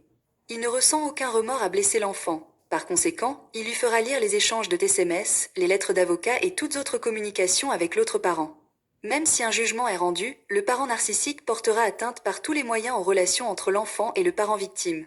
Ce qui compte pour lui, c'est d'avoir l'ascendant sur les autres. L'enfant n'est qu'un outil à ses yeux, qui lui sert à rehausser son image, à se donner des airs de parent parfait et à blesser sa cible. Il est tout l'inverse d'un parent structurant permettant le bon développement de l'enfant. Il ne considère pas son enfant comme une personne à part entière, il ne ressent pas d'amour pour lui et n'éprouve aucune empathie à son égard. À ses yeux, il s'agit de sa propriété, sur laquelle il revendique tous les droits. Il convient de rappeler que le PN ne peut pas éprouver d'amour véritable pour quiconque, ce qu'il ressent pour ses victimes, c'est un attachement pathologique. Il n'aime pas, mais utilise. Le PN froid et calculateur n'hésitera pas à fournir de fausses preuves au juge, à amener l'enfant à témoigner contre son parent victime après l'avoir bien manipulé. Et il pourrait également tenter de prétendre qu'il y a eu des violences physiques, voire des abus sexuels. Il n'existe aucune limite, et les dommages au sein de la relation entre le parent victime et l'enfant peuvent parfois être irréparables, car l'enfant se construit sur l'image falsifiée de ce parent. Rappelons que le PN est doué pour laver la mémoire et y intégrer de faux souvenirs. Avec son propre enfant à portée de main, qui ne peut échapper à son influence et qui se façonne en partie à travers ses parents, il est facile pour lui de le modeler selon ses désirs. 9. Quelques traits de caractère du PN. L'humour. Souvent, les personnes PN se manifestent comme des figures charismatiques lorsqu'ils sont en société, et certains de leurs admirateurs leur reconnaissent même un certain sens de l'humour. Cependant, il faut toujours garder à l'esprit qu'il n'est pas jovial et qu'il joue des rôles et qu'il n'a pas bon caractère, car il est profondément sombre. L'humour a pour but de divertir, générant ainsi de la joie et de l'allégresse. Il éveille des émotions et favorise les connexions entre les personnes. De ce fait, l'humour narcissique se distingue par sa spécificité. Il concerne uniquement des plaisanteries visant à ridiculiser ou à humilier. Il s'agit d'un type d'humour largement axé sur le sarcasme, dont le but est de susciter le rire en ridiculisant autrui. Le but consiste à infliger des blessures et à rabaisser l'individu en question. Le PN ne rit pas, il se moque. Le rire est pour lui une arme pour séduire et détruire. En général, il a du mal à saisir l'humour des autres. Il n'est pas inhabituel qu'il analyse minutieusement chacune de leurs paroles, pensant y déceler des attitudes ironiques ou des significations implicites qui le mettent dans une colère intense. Les blagues et les critiques visant son ego peuvent le faire sombrer dans une véritable hystérie. Effectivement, l'une de ses plus grandes peurs est que l'on se moque de lui et qu'on s'attaque à sa précieuse image. Il ne peut pas prendre de la distance par rapport à lui-même et, par conséquent, il ne peut pas rire de lui. Sa tendance à être paranoïaque le conduira également à se revendiquer en tant que victime et à soupçonner les autres de le haïr. L'intention cachée derrière son humour sarcastique est de manipuler son public en défavorisant la personne visée par ses plaisanteries. Ses remarques ont toujours un message sous-jacent. Le PN ne fait jamais de compliments, il méprise. Propager des mensonges et des humiliations lui procure un sentiment de pouvoir, tout en accentuant son influence sur les personnes vulnérables. Il n'a aucune frontière et son sarcasme peut viser la mère de la victime, un invité quelconque, l'hôte qui le reçoit, la victime ou encore ses propres enfants. Il est donc capable de tourner en dérision l'âge, le poids ou une faiblesse de sa victime, sans aucune limite. Le pervers narcissique ne possède pas en lui les fondations du respect. Cela s'explique par son absence d'empathie et une faible estime de soi. Il se sentira donc libre d'agir de manière arrogante, insolente et irrespectueuse envers autrui. Même si ce sont des personnes âgées, les parents ou encore le patron du partenaire. Attention, ce n'est pas de la franchise. C'est de la méchanceté et c'est inconvenant. Il arrive souvent que les personnes victimes de ces humiliations gardent le silence, ce qui donne au PN l'illusion d'être intouchable. Son humour donc a pour but de diviser, d'isoler, il n'a rien de rassembleur et rien d'innocent. Il peut aussi faire preuve de cruauté envers ses propres enfants. J'ai pour exemple le cas de 2 enfants d'une mère PN. À table, la mère PN ne se gênait pas pour faire des remarques devant les frères et le père de la jeune adolescente, notant qu'elle avait remarqué, d'après ses sous-vêtements, que celle-ci avait ses règles. Pendant la fête pour les 18 ans de son fils, une mère PN a révélé devant ses amis qu'elle avait déjà entendu se masturber dans sa chambre. Le PN ne prend pas en compte l'intimité ni la pudeur des autres. Il instaure donc par l'humour une tension implicite. Pour attirer une victime, le pervers narcissique peut se montrer drôle, car ses instants de complicité resteront gravés dans sa mémoire, lui rendant difficile l'idée qu'une personne si amusante puisse être véritablement malveillante. Cependant, en analysant ses blagues, on s'aperçoit vite qu'elles comportent un double sens et des insinuations blessantes. À travers certaines de ces plaisanteries, on découvre le caractère sinistre d'un humour noir pernicieux, qui rit sans pitié des souffrances des autres. Son humour révèle ainsi un caractère empreint de haine. À vrai dire, le malheur des autres lui procure une certaine joie. Il n'aime pas voir les gens heureux. Toute son efficacité s'exprime par la multitude des petites piques assénées en continu. Une personne empathique cherchera à s'excuser si elle réalise qu'elle a porté atteinte à l'intégrité de l'autre tandis que le PN retournera encore la situation. Ainsi, si quelqu'un lui signale que ses commentaires sont offensants, il rétorquera que c'est lui qui n'a pas de sens de l'humour. Tu n'as pas le sens de l'humour, c'était juste un blague, sont des propos régulièrement prononcés pas un PN. Il ne sourit pas de manière authentique, il serre les dents. Le sourire du PN dévoile souvent sa véritable nature. En effet, il est crispé et s'apparente plus à un rictus qu'à un sourire sincère. Comment le pervers narcissique évolue-t-il avec l'âge? Il se retrouve en fin de compte seul, puisque la perversion narcissique est un problème dont la guérison est impossible. Son mode de manipulation se révèle également ardu à maintenir à long terme, créant ainsi une angoisse permanente d'être démasqué. En réalité, garder la victime et son entourage sous contrôle en permanence nécessite une énergie considérable et une vigilance constante, particulièrement pour ne pas révéler sa vraie nature, des efforts qui deviennent difficiles avec l'âge. Il ne se remettra jamais en cause et va rester en boucle, ce qui l'amènera à continuer à utiliser ces stratégies tout en les ajustant afin qu'elles exigent moins d'efforts de sa part. Cependant, cela ne pourra pas durer très longtemps, car ce trouble continue de se dégrader avec le temps et finira par le rendre acariâtre avec autrui et à l'isoler complètement. Néanmoins, il y a une diminution du recrutement de nouvelles proies, car en vieillissant, les individus acquièrent une certaine maturité et sont généralement moins susceptibles d'être manipulés. La population qui se trouve en face de lui n'est pas la même. En fonction de l'âge, elle dispose d'une meilleure éducation et d'une connaissance plus approfondie des manipulateurs. Ces nouvelles victimes émotionnelles, qui sont à peu près de son âge, ont parcouru du chemin et ont pu surmonter en partie sinon totalement leurs blessures d'enfance. Elles ont déjà des fondations plus solides, des enfants, un travail, un appartement. Avec le temps, leur vulnérabilité diminue, ce qui les rend moins manipulables. Elles ont aussi la capacité à mettre des barrières pour protéger ce qu'elles ont construit. Ces victimes ont aussi moins d'amis, mais leurs relations sont plus profondes. Elles se sentent plus à l'aise avec qui elles sont et dépendent moins de l'approbation des autres. Lui, qui se sert de l'entourage pour parvenir à ses fins, se retrouve donc en difficulté. Avant de s'engager dans une relation amoureuse, le fait de prendre de l'âge aide à éviter les décisions hâtives et offre la possibilité d'observer l'autre plus attentivement. Ce qui peut également inquiéter ses nouvelles cibles, c'est son passé, notamment ses échecs et le fait qu'à un certain âge, il n'a rien accompli. De plus en vieillissant, on s'intéresse davantage à la richesse intérieure qu'à l'apparence physique ou à une personnalité superficielle. En considérant que le PN n'a aucune substance, la cible s'en apercevra rapidement. En atteignant l'âge de la retraite, le PN se voit privé de la tyrannie qu'il exerçait sur son lieu de travail. Avec le temps, ses capacités cognitives et intellectuelles diminuent, tandis que son état physique décline. Il perd donc ses atouts de séduction. Les enfants sortis du cocon ne sont plus à la merci de son emprise. Si une institution telle que la loi s'en mêle, cela signifie que l'ensemble de leur monde s'écroule, car cela indique que c'est la société dans son ensemble qui les a révélés au grand jour. Ils redoutent pour leur image et se voient obligés de renoncer au contrôle qu'ils exercent sur leur environnement. Ils se retrouvent donc isolés et, n'expérimentant la vie qu'à travers l'image qu'ils projettent aux autres, ils ressentent un profond vide. Avec le temps et l'âge, il devient donc plus compliqué pour le pervers narcissique de séduire de nouvelles victimes. Il aura tendance à s'acharner d'autant plus sur celles qu'il a eu du mal à dénicher. En effet, les PN ne peuvent pas vivre de manière autonome, car ils existent et se sustentent à travers l'image qu'ils renvoient aux autres. Sans public, sans admirateurs, ils ne sont rien. Ils ne peuvent pas se suffire à eux-mêmes. Être seul représente pour un PN une forme de mort. Avec l'âge, les manipulateurs se retrouvent donc isolés, mais continuent d'essayer de garder le contrôle sur autrui. Cela se déroule au sein de la famille, où ils essaient encore de maintenir des liens avec quelques victimes, en invoquant les liens du sang ou l'amitié. Leur comportement entraîne alors des excès, qui rendent de plus en plus difficile la dissimulation de leur véritable nature. Ainsi, ces dernières manœuvres sont fréquemment vouées à l'échec et entraînent leur complète isolation. Pour ce qui est des anciennes cibles du pervers narcissique, leurs souvenirs demeurent vivaces en lui, même après un long laps de temps. S'il venait à les croiser à nouveau par malchance, sa haine demeurerait inébranlable, surtout si elles ont réussi à s'en éloigner. Un pervers narcissique ne sait ni faire le deuil ni lâcher prise. Rongé par sa négativité, il peut aussi développer de graves maladies. Heureux, pour lui, le bonheur n'est qu'une vitrine qu'il faut embellir. Et c'est donc ce qu'il s'applique à faire en observant tout ce qui l'entoure et en reprenant les codes. C'est le parent charmant, le partenaire dévoué, le collègue sympathique tel un bon acteur. Pour renforcer l'illusion, il peut partager des images de sa vie de famille épanouie sur les réseaux sociaux, de ses magnifiques vacances ou de son joli domicile. Néanmoins, malgré son habileté à le feinter, il demeure incapable de trouver le bonheur. La personnalité des pervers narcissiques se montre même résistante au bonheur. Il est tellement dans le contrôle qu'il lui est impossible d'apprécier quoi que ce soit. Sa vie est marquée par des conflits, d'une peur constante d'être démasqué, ainsi que d'échecs et de frustrations où le bonheur n'a pas sa place.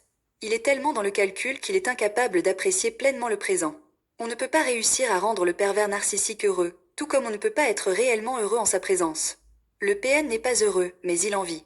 La joie de vivre, les talents et, de manière plus générale, la vitalité de sa cible ainsi que celle des autres lui sont insupportables, au point qu'il semble réellement en être jaloux et de vouloir les supprimer. Il n'hésitera pas à discréditer l'image d'un voisin qui voyage fréquemment, d'un couple d'amis qui semble heureux, d'un oncle talentueux en peinture, d'une personne admirée pour ses qualités ou appréciée par son entourage pour sa personnalité. Il pourra même pousser sa victime à s'en les dire. Beaucoup de victimes rapportent qu'elles sont interdites de rire en présence du manipulateur. Par ailleurs, leurs relations amicales, leurs activités de loisirs, et même certains éléments de leur apparence physique le dérangent. Il s'efforce donc de les influencer afin qu'elles renoncent à ces plaisirs, qui sont pourtant des éléments essentiels de leur estime personnelle. Une femme victime explique cela. Pour lui, il y avait constamment quelque chose qui le dérangeait, que ce soit la couleur de mon vernis, mon rouge à lèvres, mes boucles d'oreilles, mes chaussures, mes cheveux ou même mon parfum. Il désirait tout modifier chez moi. Je pensais qu'il était jaloux, donc amoureux, mais j'ai fini par réaliser qu'il voulait en fait me rabaisser. Personne ne doit briller plus que lui. Sa vision de la réalité. Le PN a sa propre perception de la réalité. Il s'agit d'un monde dans lequel tout ce qu'il exprime ou pense est perçu comme véridique. Toutefois, sa réalité lui pose des difficultés quand il est face à des faits tangibles, surtout lorsqu'il doit faire face à des preuves évidentes de ses actes répréhensibles. C'est la raison pour laquelle le manipulateur craint les écrits et les esprits aigus capables de déjouer ses mensonges. Pour cette raison, ceux qui parviennent à repérer son jeu, il s'efforce de les tenir à distance par tous les stratagèmes imaginables. Les addictions. Bien que l'alcoolisme et les addictions ne soient pas systématiques chez tous les pervers narcissiques, ils apparaissent fréquemment au cours d'une relation avec l'un d'eux, car ils ressentent en eux un vide immense et de grandes lacunes qu'ils doivent impérativement remplir. C'est la raison pour laquelle, en fonction des personnalités, on observe fréquemment des dépendances, avec l'alcool et le tabac qui figurent parmi les plus répandues. Cependant, ces addictions peuvent aussi concerner les drogues, le jeu, l'alimentation, le sexe, etc. L'alcool apaise leurs angoisses intérieures. Dissimuler ces tromperies, anticiper les réactions des autres et exercer un contrôle sur eux, tout cela demande une énergie considérable et est épuisant.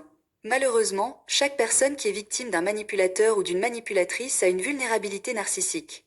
Cette vulnérabilité engendre en elle une dépendance affective envers l'autre, qui peut la conduire à développer d'autres addictions, souvent encouragées par le manipulateur. Jaloux. Chez les pervers narcissiques, la jalousie est un élément fondamental de leur caractère. Elle est prédominante dans les relations. Elle contribue significativement à la manipulation psychologique et sert de stratégie pour isoler les victimes. Elle dévoile donc une nature pathologique. Les pervers narcissiques éprouvent rarement de la joie pour le bonheur des autres, bien qu'ils essaient souvent de faire croire qu'ils sont contents pour eux. Dans la réalité, cela leur est insupportable. Il n'hésitera donc pas à minimiser les succès des autres. Il éprouvera de la jalousie envers quiconque qui brillera plus que lui. Elle s'exprime souvent par des critiques virulentes envers ceux de son entourage qui possèdent des qualités qui lui manquent. Réussite sociale, éducation, physique avantageux, affection des autres, etc. Il fera tout pour nuire à leur image. Quand il se fixe sur une victime, la jalousie du pervers narcissique devient fréquemment une arme redoutable. Elle va s'exprimer tout d'abord de façon modérée, en faisant des remarques sur son apparence pour essayer de lui enlever son pouvoir de séduction. À ce niveau, les victimes se laissent souvent convaincre. puisque la jalousie est souvent tristement interprétée comme de l'amour et de l'attachement. La jalousie d'un individu pervers narcissique l'incite aussi à exiger une exclusivité complète vis-à-vis de l'autre. D'où l'importance pour lui de se séparer des proches de ses victimes. Que ce soit par le biais du chantage, de la diffamation ou de la menace, tous les moyens sont bons pour les éloigner.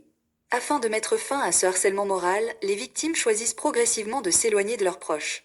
Je peux citer le cas de mon frère, lui-même victime d'une PN, et dont je vais raconter l'histoire dans la deuxième partie de ce livre, qui ne disait même plus « je », mais toujours « nous » lorsqu'il s'exprimait. Même lorsqu'il parlait de choses qui ne lui appartenaient qu'à lui ou d'expériences qu'il avait vécues seul. Il l'englobait complètement comme s'il ne faisait qu'un. Cela démontre une dépendance affective au couple. Il ne se définissait plus en tant qu'individu, mais seulement à travers elle et leur couple. Dans le couple, le PN ne voit que par son ou sa conjoint, eux, au détriment de ses enfants. C'est une relation qui se veut exclusive, au risque de nuire aux enfants. En effet, les enfants peuvent même être considérés, par le PN, comme des obstacles voire des rivaux, tout en étant utilisés pour assujettir la victime. La jalousie d'un pervers narcissique ressemble à celle des personnes atteintes de jalousie maladive. Elle les pousse à fouiller dans les affaires de leurs cibles, dans leur téléphone et à s'immiscer dans leur fréquentation, leur vie personnelle et professionnelle. Dans le but de faire en sorte que la victime pense à lui en permanence, il peut la contacter plusieurs fois par jour, risquant ainsi de devenir envahissant. Le PN s'assure ainsi que, durant ces instants, sa victime ne pense qu'à lui, même si elle se trouve entourée de ses collègues ou amis. Pour lui, cela représente un temps qu'elle ne leur consacre pas et qu'il s'approprie.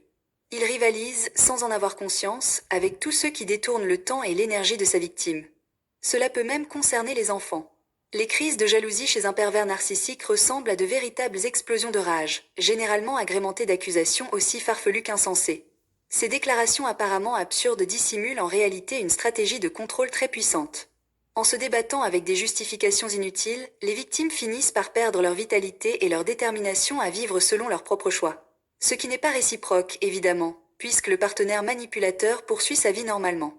Dans de nombreuses situations, la victime finit par perdre le contact avec sa famille et ses amis, tandis que le PN maintient des relations avec son propre entourage.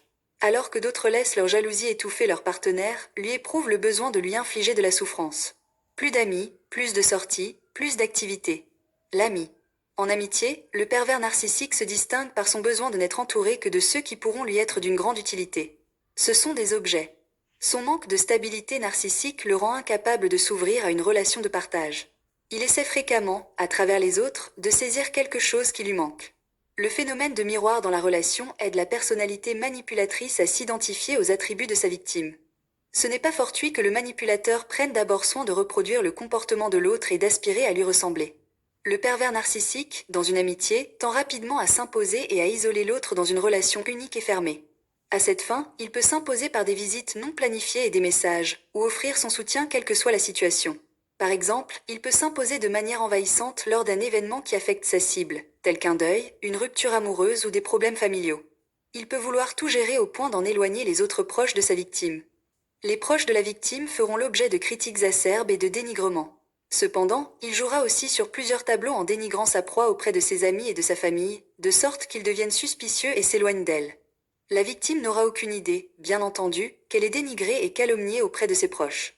Lorsqu'elle en prend conscience, elle a beaucoup de difficultés à le concevoir. En fait, la trahison est un trait régulier du comportement des pervers narcissiques en amitié. La manipulation psychologique au sein de l'amitié peut être tout aussi forte, voire parfois encore plus insidieuse, que dans le contexte amoureux. Une telle relation a des effets dévastateurs sur les victimes, qui éprouvent une baisse de leur estime de soi et un isolement vis-à-vis de leurs proches, amis comme famille. Souvent, les manipulateurs parviennent à s'approprier le potentiel de leurs victimes, que ce soit au niveau du travail, des résultats ou des relations. Ils leur prennent littéralement leur place. Ainsi, les répercussions peuvent être sérieuses. Sentiment d'échec, dépression, phobie, tendance suicidaire, etc. Le cercle social et familial de la victime. Le manipulateur pervers, ou sa version féminine, adopte fondamentalement deux stratégies distinctes avec l'entourage, celle de la séduction ou celle de l'isolement. En vérité, ils ne prêtent que peu d'intérêt aux uns comme aux autres, car ils constituent tous des outils pour parvenir à toucher ou à isoler la victime. La première sphère qui sera séduite est la famille, puisque c'est auprès d'elle que la victime aura tendance à rechercher les premiers secours pour fuir son bourreau. Il est donc essentiel qu'il apparaisse devant elle dans sa plus belle version. Une personne ayant des tendances perverses narcissiques est consciente du soutien que la famille peut apporter à sa cible. C'est pour cela, même si cela n'y paraît pas, qu'elle ressent une profonde aversion à son égard. Ceci l'amène à vouloir manipuler rapidement les personnes qu'elle identifie comme susceptibles de l'aider, d'abord à séduire la victime, puis à la discréditer lorsqu'elle se rebellera. En se positionnant notamment en victime pour instiller le doute chez celle-ci et la mettre en porte-à-faux. Avec les membres de l'entourage de sa victime plus perspicaces, qu'elle sait capable de la diagnostiquer, elle cherchera à rompre le lien. Pour cela, elle est capable de monter les pires scénarios. Les moyens qu'il utilise pour écarter ce qu'il considère comme indésirable sont des manipulations classiques, calomnie, chantage émotionnel, mensonges et allégations mensongères. Cette stratégie de séduction au rejet sera aussi utilisée avec les amis, collègues ou relations. Voici les éléments clés à noter concernant son comportement, tant avec sa famille qu'avec celle de sa victime, selon un article de Médecin Direct trouvé sur le net. Il tire les ficelles, régit et manipule les membres. Il culpabilise les membres de la famille au nom de l'amour du lien familial. Il ne communique pas clairement, il est dans l'implicite pour rester flou et ne pas endosser la responsabilité de ses propos. Il change souvent d'opinion et de sentiment en fonction des membres de la famille. Il crée des conflits internes en dressant les membres de la famille les uns contre les autres à son avantage. L'argent. Au sein de notre société, l'argent est couramment associé à un symbole de statut social et de pouvoir. Pour un manipulateur pernicieux, l'argent lui permet d'épater et de séduire la victime ainsi que son entourage familial et amical. L'argent l'aide donc à maintenir une façade extérieure positive. Au début, il se présentera souvent avec une grande générosité et essaiera de convaincre qu'il a un train de vie confortable, même si cela n'est pas vrai. Il pourra mentir sur ses diplômes, son travail et son salaire. Cependant, sa générosité est un leurre, car il arrive fréquemment que les cadeaux qu'il fait soient davantage pour satisfaire ses propres envies plutôt que dans le but de ravir ceux à qui il les offre. S'il propose un week-end dans le sud de la France, ce sera principalement pour son propre plaisir. Ce peut être un appareil électroménager ou toute autre chose qui lui profitera aussi. Il peut offrir aussi des cadeaux onéreux dans le but de se valoriser. C'est une façon d'acheter sa proie ou ses proches. Après la phase de séduction, les cadeaux deviennent beaucoup moins somptueux. En réalité, le PN est avare, et toutes ses actions, ainsi que son argent, doivent d'abord servir son propre intérêt. Offrir un cadeau est donc considéré par celui-ci comme étant une dépense faite à son détriment. Cependant, il s'attend à ce que sa victime le gâte et lui offre des cadeaux de valeur. Il ne se gênera pas pour l'accuser de radinerie si elle venait à lui offrir quelque chose de peu cher. Pour le PN qui aime briller, épater, l'argent est donc un outil essentiel pour capter le regard des autres, à éveiller leur intérêt, à établir son influence et, plus tard, à instaurer un contrôle. Le PN ne reste pas souvent dans son travail, d'où son manque d'argent, mais il utilise habilement les ressources financières des autres. Ainsi, il s'empare sans scrupule de celui de sa victime, tout en pouvant également déposséder d'autres personnes autour de lui pour conserver l'illusion qu'il aime donner de lui auprès de son entourage. Un manipulateur sournois cherchera donc rapidement à s'approprier le contrôle financier de sa victime, mais aussi de proches. Cependant, sa trop grande assurance peut l'amener à sous-estimer les conséquences de ses actions en ignorant notamment les limites budgétaires et les lois. Je peux évoquer l'exemple d'un PN qui rédigeait des chèques à tout va depuis le chéquier de sa victime, sans avoir sa signature ni avoir fait au préalable la vérification des fonds sur son compte bancaire. Celle-ci s'est donc retrouvée interdite bancaire. Je peux encore évoquer le cas d'un PN qui n'a pas hésité à déposséder son propre grand-père, pour donner l'illusion d'un train de vie aisé. Chacun de nous connaît l'histoire de l'affaire Roman. Il prétendait occuper un emploi à l'OMS et vivait confortablement. Or, il n'avait en réalité aucune ressource. Néanmoins, pour soutenir son niveau de vie à la hauteur de ses tromperies, il suggérait de fausses opportunités d'investissement intéressantes en Suisse à son entourage, beau-père, beau-frère, etc. Convaincu par la personnalité charismatique de cet homme, ses proches lui remettaient d'importantes sommes d'argent avec lesquelles il pouvait vivre avec aisance. Il est également à noter que cet exemple illustre jusqu'où un PN peut aller lorsqu'il est sur le point d'être démaqué. En effet, Jean-Claude Roman, lorsque la vérité était sur le point d'être dévoilée, a choisi de tuer ses parents, sa femme et ses 2 enfants plutôt que de laisser s'effondrer son empire narcissique. C'est la preuve que le PN vit du regard des autres. Le PN peut donc abuser de la vulnérabilité et de la confiance des autres, et bien que cela soit illégal, cela ne l'inquiète pas, car il se considère au-dessus des lois. Le PN ne reconnaît ni l'altérité de l'autre, ni la notion de culpabilité. De cette manière, il perçoit l'argent de sa victime et les personnes qu'il exploite pour son profit personnel comme s'il en était le propriétaire. Il est aussi capable de prendre des risques comme de produire de fausses attestations afin de décrocher des crédits. C'est aussi un gestionnaire très inefficace qui cumule les dettes et par conséquent, il a souvent affaire aux huissiers. Pour amener sa victime à la dépendance, il peut aussi provoquer la perte de son emploi. L'argent se révèle alors être un outil formidable pour obtenir son obéissance, en créant une dépendance qui s'installe dans tous les aspects de la vie de tous les jours. Fréquemment, les frais engagés par le couple sont principalement au profit de lui. Il arrive souvent que la victime assume seule les coûts, alors que les factures sont systématiquement au nom du PN. Ainsi, lors de la séparation, ce dernier affirme que tout est à lui et le récupère. Il est important de comprendre qu'il conserve tout, car il prévoit sans relâche tous les scénarios futurs possibles. Tout ce qu'il fait est calculé. Il est toujours projeté dans le futur et c'est d'ailleurs une des raisons pour lesquelles il est incapable d'être heureux dans le présent. Il s'introduit également dans les finances de la victime tout en préservant les siennes. En effet, la victime n'a que très rarement accès aux comptes de son bourreau. Le prétexte fréquemment cité pour justifier cette emprise financière est souvent formulé ainsi. Tu ne sais pas gérer. J'ai l'habitude, je sais faire. J'adore m'occuper des papiers et comptes. Le PN ne recherche pas systématiquement une proie riche, mais il est plutôt attiré par quelqu'un qui possède un bien immobilier, une bonne situation professionnelle ou un héritage. Dans la relation avec un PN, on observe une concentration excessive sur ses propres besoins, au détriment de ceux de son partenaire. Le sexe. Au commencement de la relation, le PN mettra tout en œuvre pour satisfaire sexuellement sa cible, car il est soucieux de l'image de lui-même que celle-ci lui renvoie. Il vise toujours à atteindre le plus haut niveau de satisfaction narcissique, y compris dans les relations intimes. Toutefois, à mesure que le temps passe, les relations évoluent et le PN se tourne alors vers la violence. Il a été observé en effet une forte tendance au comportement sexuel déviant chez les PN. Ces comportements peuvent se manifester par une oscillation de masochisme et de domination. Ce ne sont pas de simples préférences, mais des comportements issus de conflits psychologiques non réglés. Cette dualité vise principalement à faire ressortir et à revivre des traumatismes ou des frustrations profondément enfouies, souvent en lien avec la dynamique familiale ou d'autres expériences passées. D'une part, les relations intimes peuvent mettre en lumière un désir de punition et de souffrance, associé à un sentiment de culpabilité et d'infériorité enfoui. D'autre part, la domination est perçue comme un moyen de regagner le contrôle. Cette alternance entre les rôles de dominant et dominé signale une instabilité enracinée et une confusion autour de l'identité sexuelle. Une des caractéristiques notables de la sexualité du PN est l'augmentation constante de ses désirs sexuels. Un besoin de nouvelles expériences qui s'explique là encore par son vide intérieur. Il est courant qu'il éprouve un certain goût pour l'exhibitionnisme. Même s'il ne s'agit pas forcément de montrer ses organes génitaux, il peut cependant dévoiler des aspects personnels de façon inappropriée. Je peux citer par exemple une PN qui prenait soin d'étendre son linge et surtout sa lingerie dans le salon quand les amis de sa proie se trouvaient là. Une PN qui criait fort pendant les rapports, mais uniquement lorsque les deux adolescents, fils issus d'un premier mariage de la victime, étaient présents. Le PN ne fait pas l'amour, il possède. Le collègue PN. Au travail, afin de dissimuler sa profonde insécurité, il se présentera comme une personne pleine de confiance et charismatique, tout en atténuant ses propres lacunes en dévalorisant les autres. Le PN comprend très bien quel rôle il doit jouer selon les bénéfices que ses interlocuteurs peuvent lui offrir. Par conséquent, il change de masque en fonction de la personne en face de lui et de ce qu'elle peut lui apporter, mais aussi en fonction des événements. Ces critiques se manifestent fréquemment de manière subtile, dissimulées derrière des conseils apparemment bienveillants. Il peut émettre des critiques sur un collègue lorsqu'il est en présence d'une personne, tout en véhiculant un discours complètement différent à son sujet en face d'une autre personne. Cela vise à créer une division et une ambiance malsaine. S'il s'agit d'une personne hiérarchiquement supérieure, elle pourra un jour vous féliciter en mettant en avant vos compétences, puis, le lendemain, vous critiquer en disant que vous ne faites jamais rien correctement. Souvent, les PN qui occupent un poste de cadre ou qui ont des équipes à diriger ont un discours infantilisant.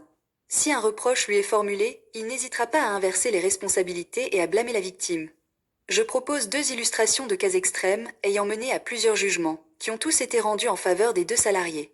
Une salariée a saisi les prud'hommes parce que son employeur avait, du jour au lendemain, choisi de l'affecter à un poste fictif, prétextant cela pour arrêter le versement de sa prime mensuelle. Au départ, elle avait envoyé un mail, suivi d'une lettre recommandée, puis elle avait contacté les syndicats et l'inspection du travail avant d'en arriver à cette étape. En l'absence de réponse, elle n'avait pas eu d'autre choix que de s'en remettre à la justice. La décision a été en faveur de la plaignante entraînant la condamnation de l'entreprise à rembourser 13 000 € de prime ainsi que les frais liés à la procédure. Peu après, elle a reçu un courriel du directeur des ressources humaines, lui confirmant que le versement aurait lieu le mois suivant. En outre, il indiquait subtilement qu'il s'agissait d'une bienveillance de sa part. Il soutenait son discours en précisant que cette prime lui avait été enlevée en 2010 parce qu'elle avait décliné une offre de poste en 2013. Il avait bien sûr mis une dizaine de personnes en copie de son courriel en vue de l'humilier. Ainsi, le PN inverse les rôles pour se dédouaner et essaie désespérément de faire porter la responsabilité du non-paiement de la prime sur la salariée en lui faisant des reproches infondés. D'abord, ce n'était pas une faveur, mais une décision de justice qui le contraignait à rembourser cette prime. Ensuite, c'est en raison des problèmes de santé de la salariée que la médecine du travail avait déclaré le poste proposé en 2013 non valable, ce qui signifie qu'elle ne l'avait pas réellement refusé. L'employeur doit prendre en considération les inaptitudes des employés avant de leur offrir un poste. Et pour finir, les dates. Il soutenait en effet qu'en 2010, il avait déjà anticipé qu'en 2013, elle n'accepterait pas une proposition de poste. Voilà pourquoi, selon lui, il aurait arrêté de verser cette prime 3 ans auparavant. Une salariée s'était retrouvée en inaptitude définitive sur son poste de travail pour raison médicale.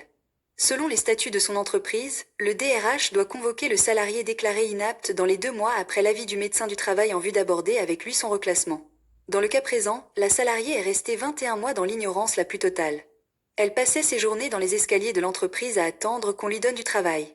Elle a fini par consulter un avocat qui a adressé un courrier au DRH pour lui rappeler les procédures et ses obligations en cas d'inaptitude. Le DRH a alors adressé un mail à la salariée pour la convoquer enfin, mais sur son mail adressé à plusieurs personnes de la direction en copie. Là encore en vue d'humilier la victime.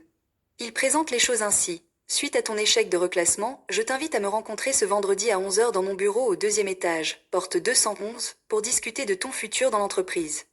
C'est donc lui qui n'a pas respecté les délais et ses obligations en sa qualité de DRH, mais il essaie de faire croire que c'est la salariée qui a échoué. Ainsi, le PN reste constamment dans le déni. Il ne reconnaît jamais ses erreurs, même si elles lui sont démontrées, et il les rejette volontiers sur sa victime.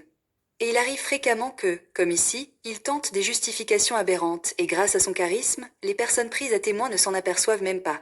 C'est ta faute est une phrase d'ailleurs récurrente chez un PN. Les répercussions sont que la victime éprouve un sentiment d'incompétence, se sent coupable et fera tout pour plaire à son manipulateur. Le pervers narcissique a une capacité déconcertante à nier tout ce qui l'embarrasse, avec un aplomb indiscutable. C'est la raison pour laquelle il ne faut jamais s'attendre à une remise en question de sa part. Le PN peut aussi donner des instructions peu claires de sorte à reprocher ensuite que le travail n'est pas satisfaisant. En utilisant une communication confuse, il parvient ensuite à reprocher à sa cible son incapacité. De toute façon, un PN est un éternel insatisfait. Le PN peut encore se moquer de sa victime publiquement en vue de l'humilier et de la rabaisser, mais jamais de manière frontale. Il choisit plutôt le ton de l'humour pour éviter une contre-attaque. Si toutefois la victime le prend mal, il renversera la situation en lui reprochant de manquer d'humour. Dans le milieu professionnel, le PN peut aussi recourir à plusieurs techniques pour mettre sa victime à l'écart. Cela peut se faire en propageant de fausses rumeurs à son sujet, comme affirmer qu'il a émis des critiques sur ses collègues. Notez au passage que souvent, ce qu'il dit au nom des autres, c'est ce qu'il pense lui. Ce peut être en l'isolant physiquement. Une employée a réussi à obtenir la condamnation de son employeur pour l'avoir isolée physiquement pendant 3 ans. Son poste de travail avait été supprimé pour des motifs budgétaires.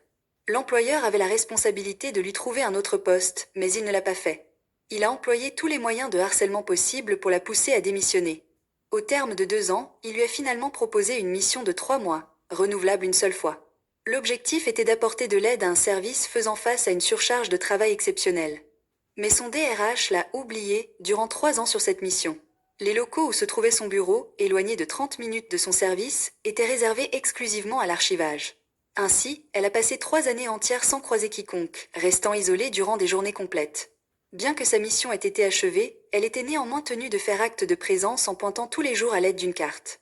Les conséquences sont considérables, car la victime a développé un manque de confiance en elle, une perte de motivation et des difficultés à collaborer et à échanger avec ses collègues.